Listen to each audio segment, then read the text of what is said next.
নেতার পিছে কামলা দিয়ে গাড়ির পিছনে পিছনে দৌড়াইয়া দৌড়াইয়া নেতা হওয়া যায় না। আপনার যদি দক্ষতা থাকে, যোগ্যতা থাকে, তাহলেও আপনিও বাংলাদেশের প্রধানমন্ত্রী হতে পারবেন। এর আন্দোলন, অমুক গোষ্ঠীর আন্দোলন, তমুক গোষ্ঠীর আন্দোলন, প্রতিদিনই আন্দোলন।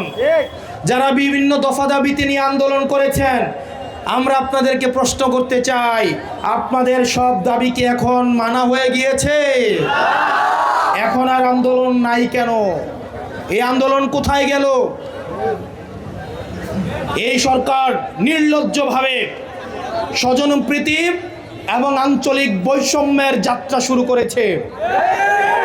আমরা দেখতে পাচ্ছি উন্নয়নের ক্ষেত্রে আমরা ভেবেছিলাম আঞ্চলিক বৈষম্যহীন উন্নতি শুরু করবে, কিন্তু আমরা দেখতে পাচ্ছি অত্যন্ত নগ্নভাবে আঞ্চলিক বৈষম্য শুরু করে দিয়েছে। RICL TMX, যুগের পর যুগ স্থাপনা থাকে মজবুত। প্রিয় হোমনাবাসী, আজকে আপনারা এখানে যারা উপস্থিত হয়েছেন, আমরা একটা নতুন বাংলাদেশের একটা স্বপ্ন নিয়ে এখানে উপস্থিত হয়েছি। এখানে অনেক শিক্ষার্থী আছে, class 5-6 student, class 4-5 student, school going student, college going student. আমরা এমন একটা বাংলাদেশ দেখতে চাই যেই বাংলাদেশে আপনিও স্বপ্ন দেখতে পারবেন। আপনার যদি দক্ষতা থাকে, যোগ্যতা থাকে, তাহলেও আপনিও বাংলাদেশের প্রধানমন্ত্রী হতে পারবেন।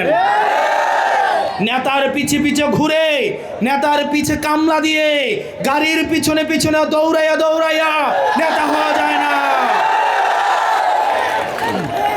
আমরা পরিবারতন্ত্রের মধ্য দিয়ে উঠে আসা নেতৃত্ব চাই না।